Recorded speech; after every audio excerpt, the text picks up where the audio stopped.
Okay, in today's video, I'm going to talk a little bit about some strategy considerations for internal audit. Because the reality is, whether you are following, if you're following IIA standards, you're now supposed to have a strategic plan in place. If you're not following IIA standards, you should still have a strategic plan. And I'm going to talk about why in this video and go through some different things that you should be considering as you're developing and implementing a strategic plan. Now, this topic came up in a recent Audit Leader Forum group call that we had, where somebody was putting together their strategic plan and asked the group for some input. And so what I'm going to talk about today is some of the different things that were discussed during that call, and also just some other considerations for you to think about as it relates to developing a strategic plan. Now, in internal audit, we usually are focused mainly on tactics.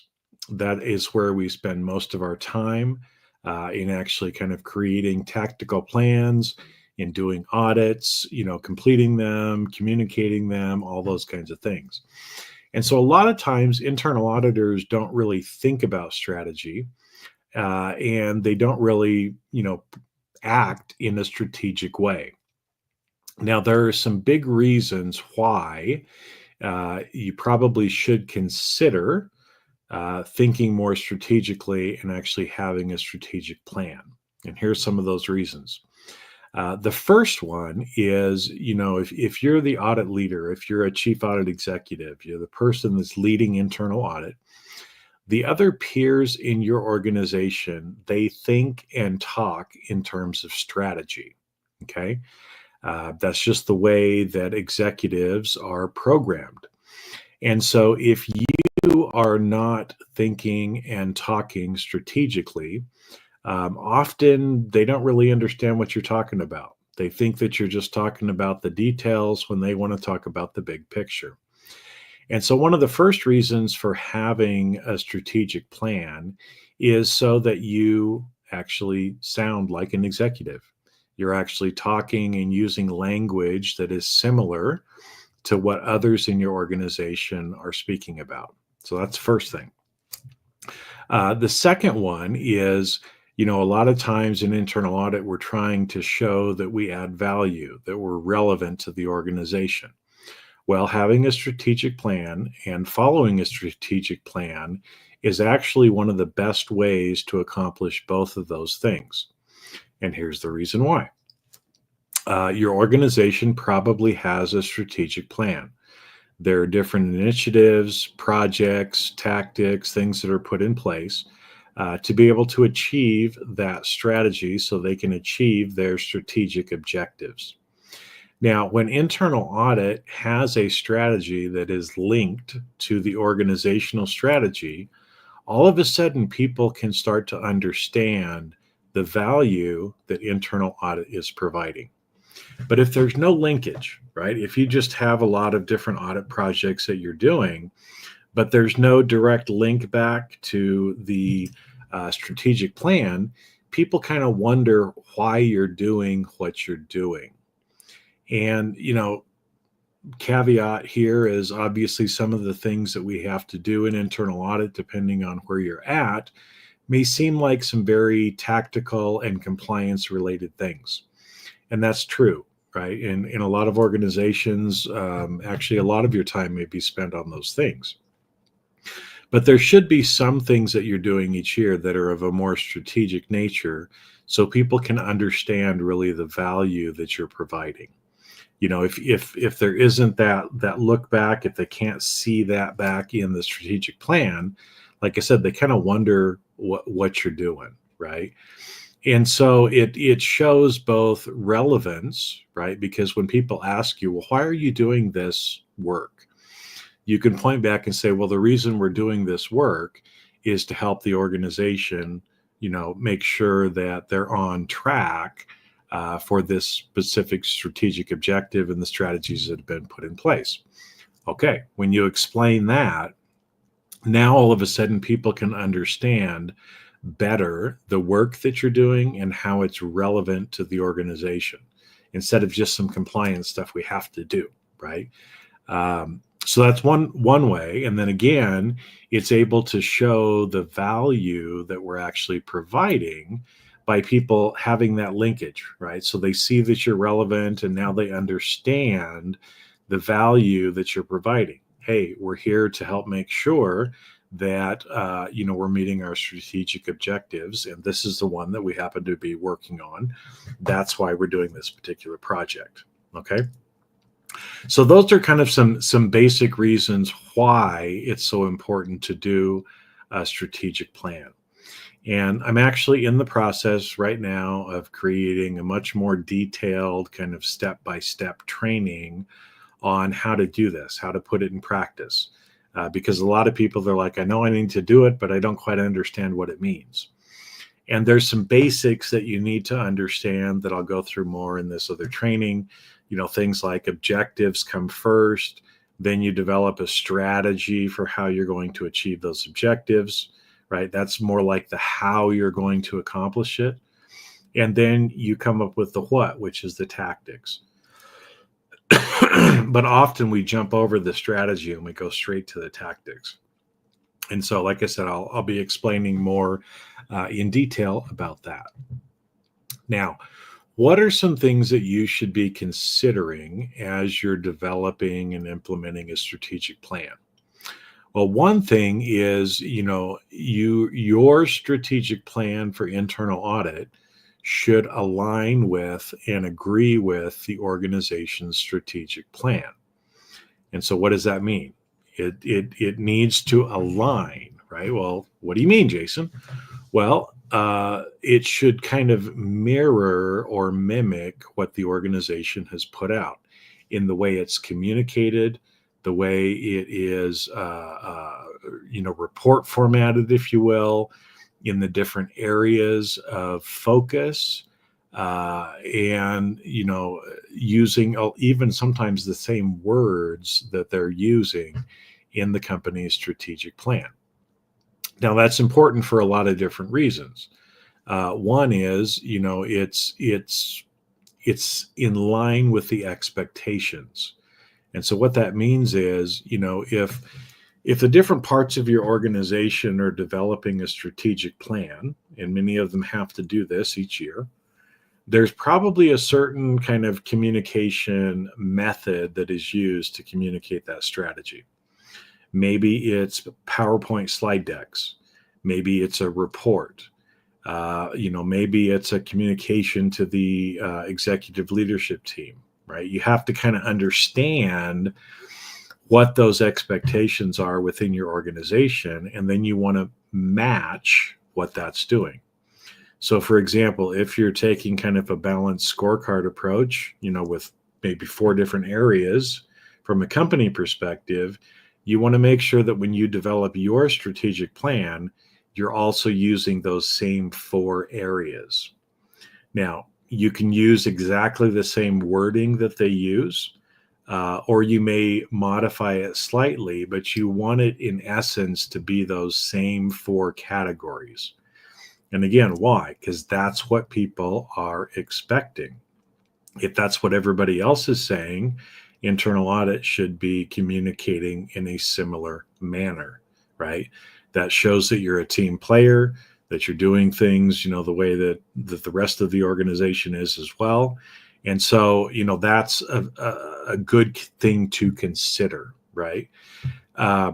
Another one to consider, what's the time horizon that the organization uses? Typically organizations either use a 3 to a 5 year window. So if your organization is doing a 5-year strategic plan, then your strategic plan should also be on a 5-year time horizon. Now, when you're thinking about it that way, another thing to consider is, okay, let's say that it's 5 years, 5 years. Okay. So as a leader, you need to be thinking about, what does internal audit need to look like 5 years from now in order to support the organization, where the organization will be 5 years from now? Those are some things that you need to start thinking about, right? Is how would we have to transform our function in order to meet the needs of the organization 5 years out? Because the reality is you may have to make changes in staffing and resources that you have and the types of work that you're doing. And it's going to take years of time to kind of migrate towards that. And so that's, again, what we're looking at from a strategic plan. You can't do everything in the first year, but what do you need to do each of those years to get you to where you need to be 5 years from now? Okay. Another thing for you to consider. Now, when you're also developing your strategy, typically there are some things that you want to consider that act like inputs into what you're going to decide to do. And so some of those, I usually talk about them in 4 different buckets: external context, internal context, culture, and stakeholders. And so I'll just briefly touch on what those 4 mean. So external context means it's the things that are happening outside of your organization. So you can think of things like, what are your competitors doing, right? What's the regulatory environment? What's the business climate that is going on in this particular time frame? And what do we expect it to be, like you said, 5 years from now?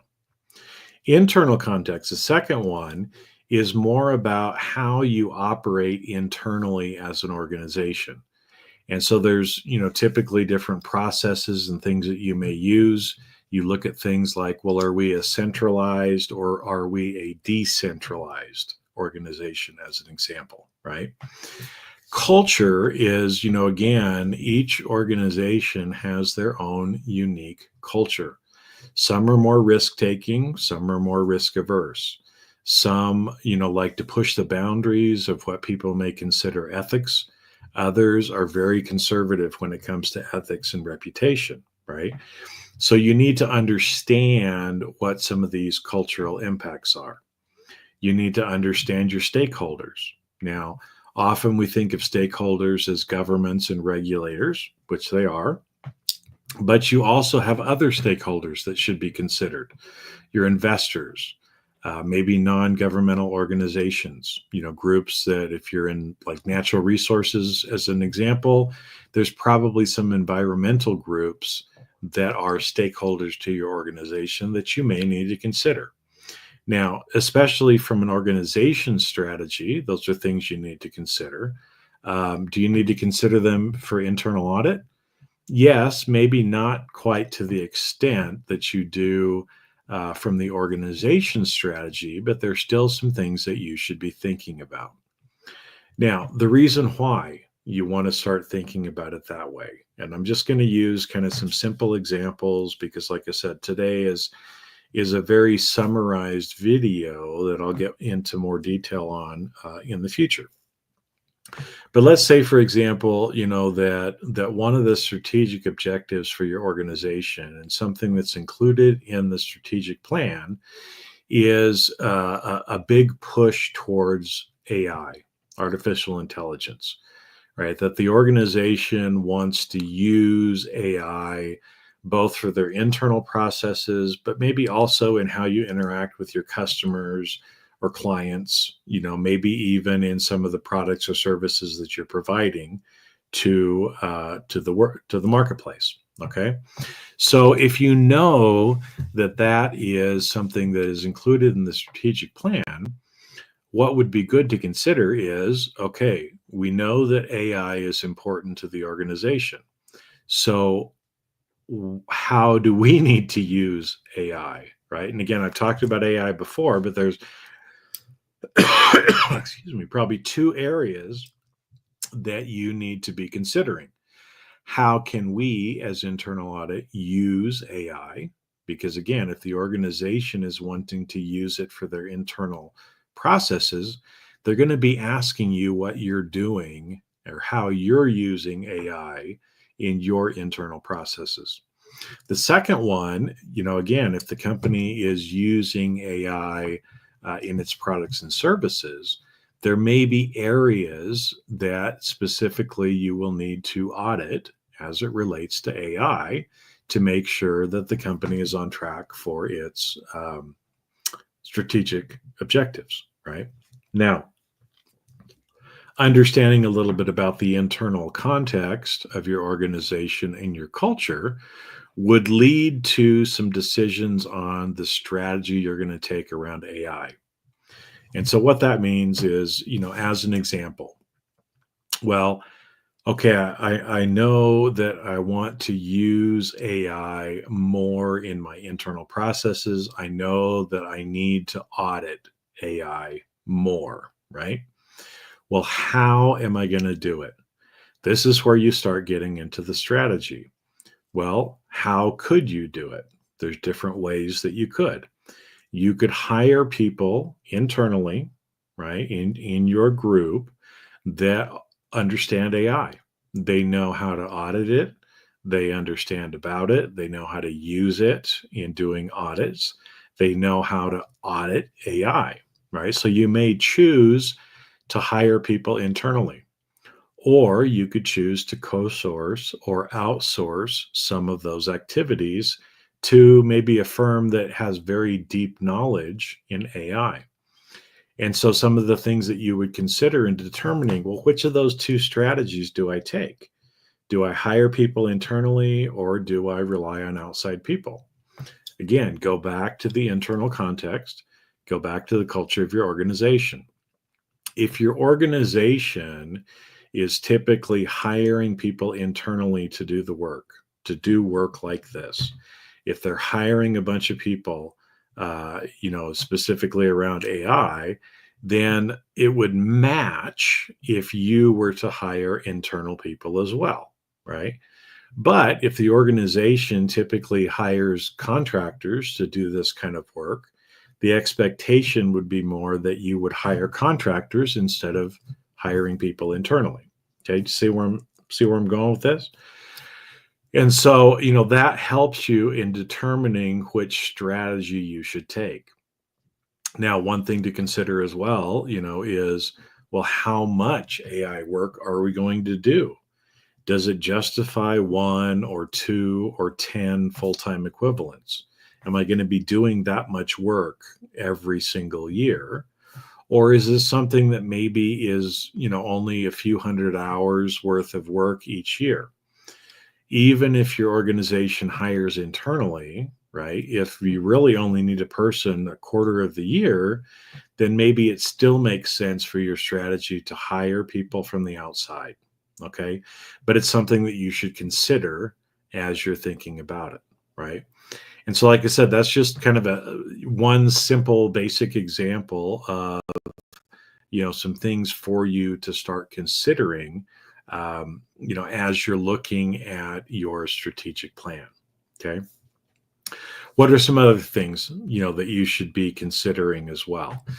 And a lot of it is even in how you're communicating, what you're talking about. So, as an example, you're going to probably want to start using words like strategy when, when you're talking about what you're doing, right? So, as you're developing your audit plan, you need to have that line of sight and know that, okay, these projects are on our audit plan. Why?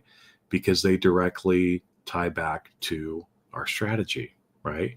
And you want to start dropping the hints about that. It's like, if you're going in front of the audit committee or executives and they're looking at your audit plan, and you can say things like, yeah, these 5 projects, are on the plan because it's a way to support the organization's strategy of XYZ, right? So you're communicating that to people directly. And so they can start to understand and go, oh, okay, well, now I understand why those 5 things are on there. Those other 5 things relate to this other strategy. Oh, okay, I can understand that. That makes sense to me. Okay. And like I said, today is just kind of a basic overview and some of the things that we talked about in our audit leader forum call. And like I said, I can't get into everything because it was an hour and a half call, and this is a shorter video. But again, hopefully it thinking, starts you thinking in what are some things that we should start considering when it comes to strategy.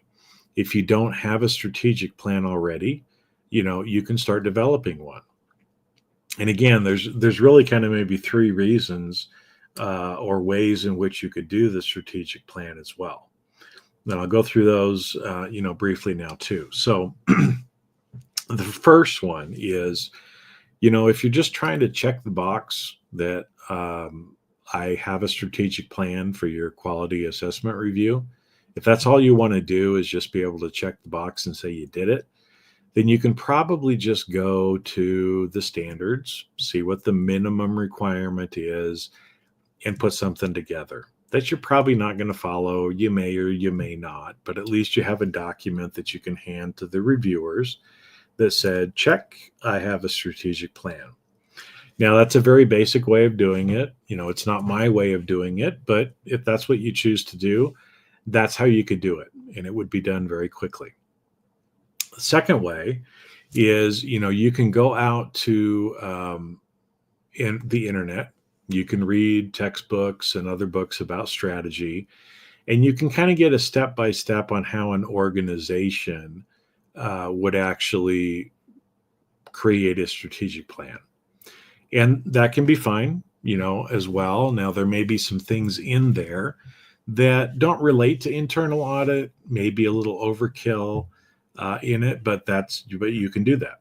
The third way is actually thinking about, what really is relevant for internal audit and translating kind of the basic strategy into, well, how would we do it in internal audit? And like I said, that's one of the reasons why I'm creating this more in-depth training, is to go through and help you translate some of those things into practical ways that you can do it. Because again, I'm a practical person, and I think it's more important to do things in the way and in the context that works for you. One of the people in the call used an example, an analogy of building a bridge, which actually really fits into this. And it goes like this, right? We know we have to get across this, whatever it is, a river or whatever else, right? And so as an organization, we realize we need to build a bridge, okay? And we look at it and we kind of say, well, let's do a cost benefit analysis, right? We know we need to get across, it needs to meet certain requirements, but we could choose to build a basic wooden bridge that will last a little while, or we can invest a lot of money and build this huge, massive, concrete metal suspension bridge that'll last for years, right? And when you do that, right, you have to take a look at it and say, well, what's the really practical solution for us? What do we really need it to do? What's the minimum that we need it to do? And how much should we spend or invest in doing that, right? And for me, again, it's always about doing the practical thing, the thing that is most relevant for your organization, the thing that's going to add the most value to your organization. And so, typically the things that add the most value to your organization isn't building this massive suspension bridge, right? Because you're probably going to invest a lot more money in that than what you practically need. And so, as you're going through and thinking about this, creating your strategic plan for internal audit should not take you months to do, but you also can't do it in an hour, right? Because an hour probably isn't right. 3 months is probably not right. Somewhere in the middle is going to be right, depending on what you're trying to accomplish. Okay. And then to kind of wrap up, another reason, for doing the strategy, or some ways, for you to consider this, I talked more about it at the beginning, but let me kind of end with this is, working on a strategic plan and getting input from your team is actually a great team building exercise. In fact, some of the chief audit executives that I've talked to, share how that is specifically a part of their team building uh, activities that they do each year. And why is that important? Well, it allows different people from your team to provide different perspectives on maybe what you should do. It allows a lot of different opinions, a lot of different insights to come into developing the strategic plan.